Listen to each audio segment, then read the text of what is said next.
आधुनिक भारत के इतिहास में आज हम भारत में अंग्रेजों का आगमन देखते हैं। 1600 ईस्वी में सर्वप्रथम ब्रिटेन की महारानी एलिजाबेथ प्रथम की आज्ञा पत्र से एक कंपनी का गठन किया गया, the governor and merchant of London trading into east India company. इसे 15 वर्षों का एकाधिकार दिया गया। 1603 ईस्वी में एलिजाबेथ प्रथम की मृत्यु हो जाती है। 1600 ईस्वी में एक कंपनी का गठन किया गया, द गवर्नर ऑफ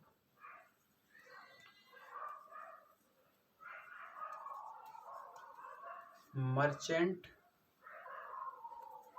एक कंपनी का गठन किया गया, the governor and merchant of London, the governor and merchant of London trading into east India company.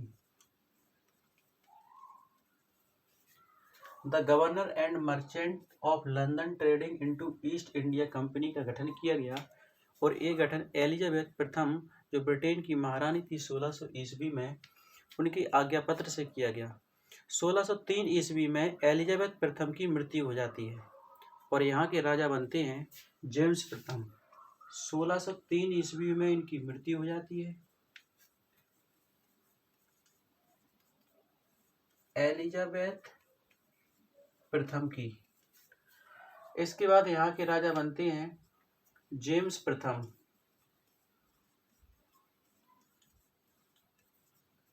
James प्रथम यहाँ के राजा बनते हैं और इनके 1608 ईस्वी में जेम्स प्रथम भारत में एक राजदूत भेजते हैं जिसका नाम है कैप्टन हॉकिंस।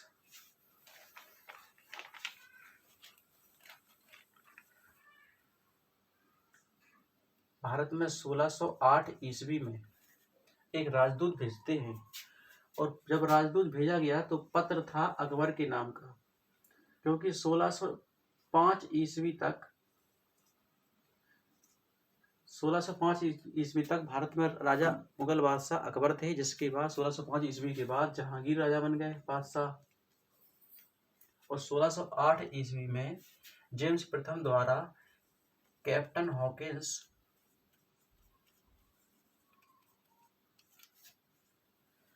को भारत में भेजा गया और जब एक कंपनी की स्थापना की गई तो इसे 15 वर्षों का एकाधिकार दिया गया और कैप्टन हॉकिंस को राजदूत बनाकर भेजा गया भारत में। ये राजदूत द्विभाषीय था। इसे अंग्रेजी, फारसी और तुर्की भाषा भी आती थी।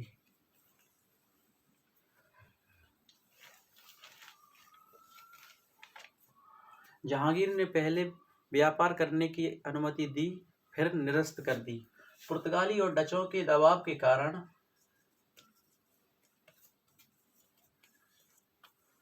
जहांगीर ने अनुमति निरस्त कर दी। 1608 ईस्वी में इन्होंने सूरत में फैक्ट्री खोली, लेकिन पुर्तगाली और डचों के दबाव के कारण इन्होंने मसूलीपट्टनम में 1611 ईस्वी में कोठी खोली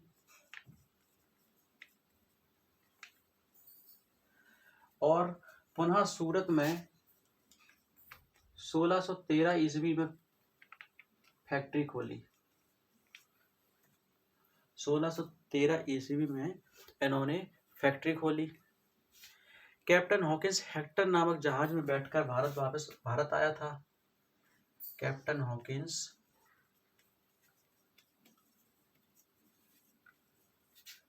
हेक्टर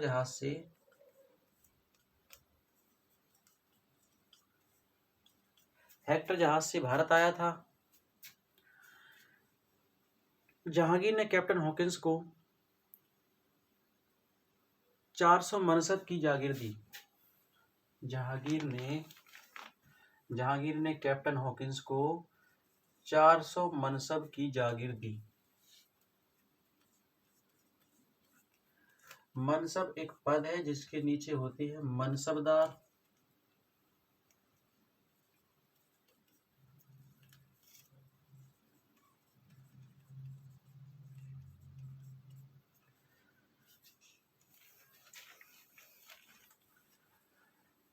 कैप्टन हॉकिंस भारत में 3 वर्षों तक दरबार में जहांगीर के दरबार में रहा, जिसके बाद वह वापस चला गया।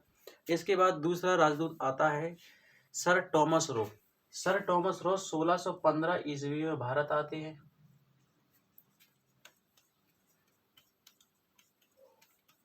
Thomas Roe. इसके बाद 1661 ईस्वी में पुर्तगाल की राजकुमारी कैथरीन का विवाह ब्रिटेन के राजा चार्ल्स द्वितीय से हो जाता है, जिसमें पुर्तगाली अंग्रेजों को चार्ल्स द्वितीय को बंबई दहेज में दे देते हैं। पुर्तगाल की राजकुमारी हैं कैथरीन और ब्रिटेन के राजा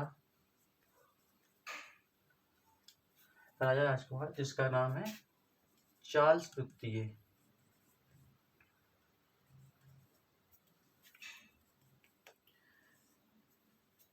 और दहेज में बंबई दे देते हैं।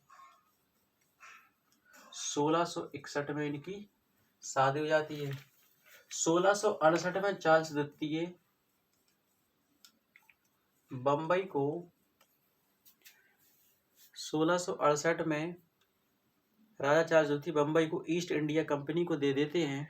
और ईस्ट इंडिया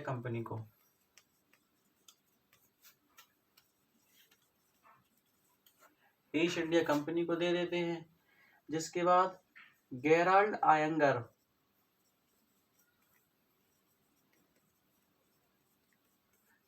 आयंगर बंबई शहर और बंदरगाह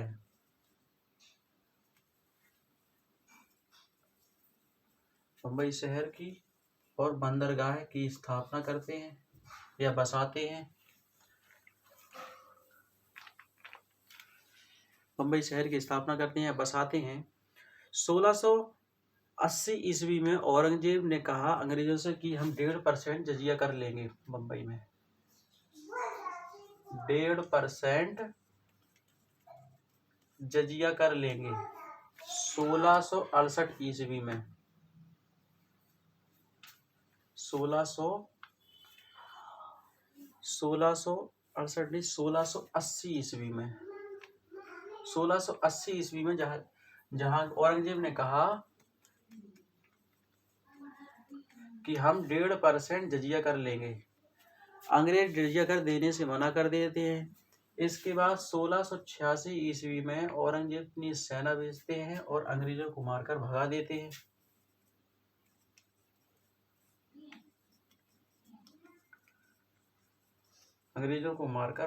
हैं। इसके बाद अंग्रेज फुल्टा द्वीप पर शरण लेते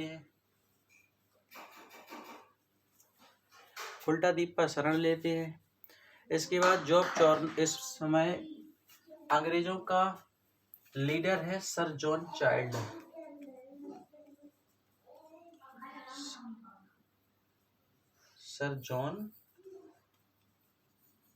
चाइल्ड। जिसे अंग्रेजों ने मारकर भगा दिया। इसके बाद जॉब चॉर्नोक आते हैं। जॉब चॉर्नोक क्षमा याचना मांगते हैं। औरंगजेब 1.5 लाख रुपए का जुर्माना लगाता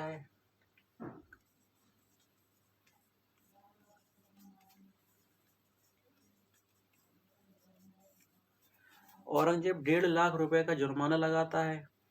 इसके बाद 1698 ईस्वी में इन्हें 3 गांव की सूबेदारी दे दी जाती है, जहां का सूबेदार है अजीमुन शान।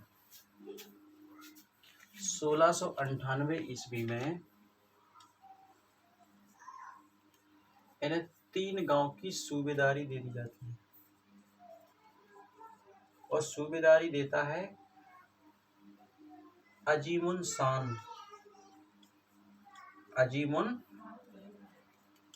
शान, अरे 3 गांव की सूबेदारी दे देता है और वो 3 गांव हैं। पहला है कालीकाता, दूसरा है गोविंदपुरी,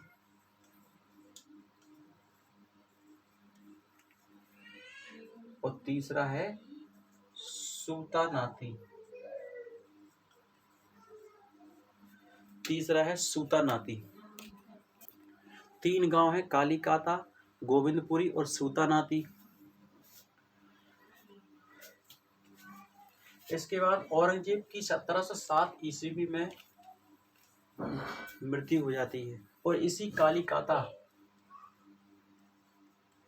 कालीकाता शहर पर कलकत्ता शहर या फोर्ट विलियम कॉलेज बनता है।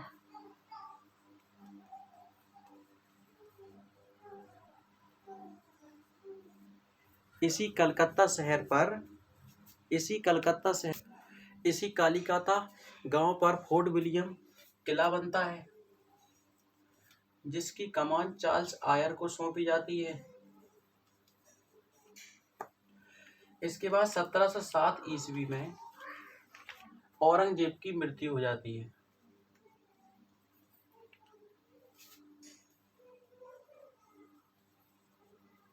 औरंगजेब की मृत्यु 1707 ईस्वी में हो जाती है। इसके बाद 1713 ईस्वी में बादशाह फर्रुखसियार 1713 में बादशाह है फर्रुखसियार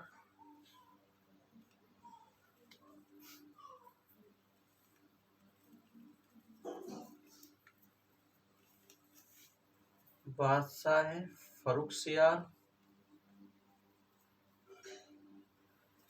1713 ईस्वी में बादशाह है फर्रुखसियार। फर्रुखसियार को एक बीमारी है, इन्हें है प्राणघातक फोड़ा।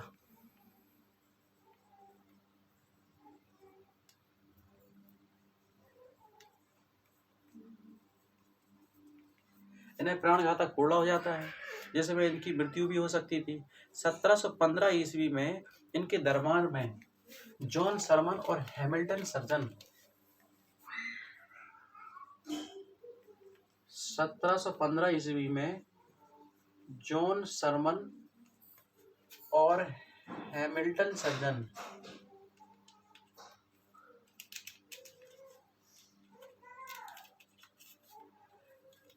एक ख्वाजा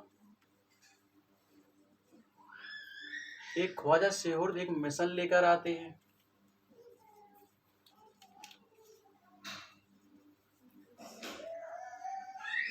और ये इनका इलाज करते हैं, जिससे ये ठीक हो जाते हैं और ये इन्हें अंग्रेजों को व्यापार में रियायत दे देते हैं। फर्रुखसियार अंग्रेजों से कहते हैं मात्र 3000 रुपए दो और बंगाल, बिहार और उड़ीसा में करमुक्त व्यापार करो।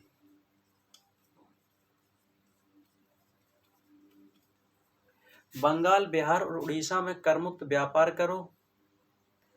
इसके बाद 3000 रुपए दो,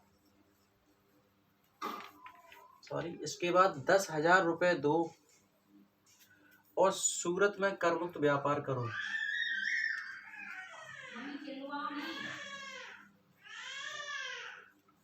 सूरत में करमुक्त व्यापार करो। इसके बाद मुंबई की टकसालों को भी मान्यता देते हैं। मुंबई में अंग्रेजों की टकसालें हैं, जहां पर तांबे और चांदी के सिक्के डाले जाते हैं और इनके सिक्कों को भी, इनको मुद्राओं को भी अब मान्यता दे देते हैं फर्रुखसियार। इसके बाद इसे अंग्रेजों के साहित्यकार हैं ओम्स, इन्होंने इसे मैग्ना कार्टा कहा है। यानी कि महाधिपत्र। महाधिपत्र ऑफ कंपनी।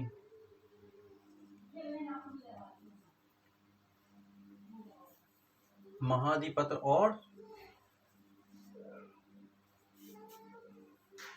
और कंपनी कहा है, और इसे कहा है साहित्यकार ओम्स ने। इसके बाद 1600 ईस्वी की कंपनी, 1600 ईस्वी की कंपनी न्यू कंपनी जो ब्रिटेन की है,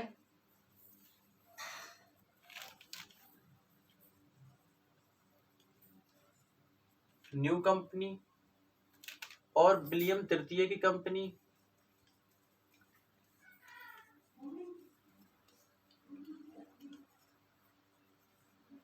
इन तीनों कंपनियों को मिलाकर United company of merchant trading into east कर दिया जाता है। United company of merchant trading into east कर दिया जाता है। यूनाइटेड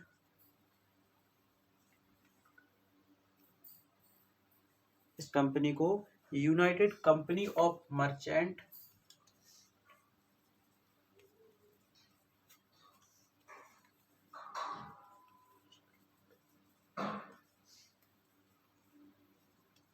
ट्रेडिंग इनटू ईस्ट कर दिया जाता है।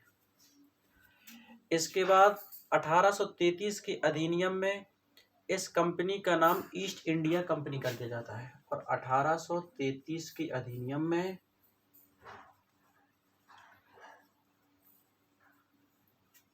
इस कंपनी का नाम ईस्ट इंडिया कंपनी कर दिया जाता है।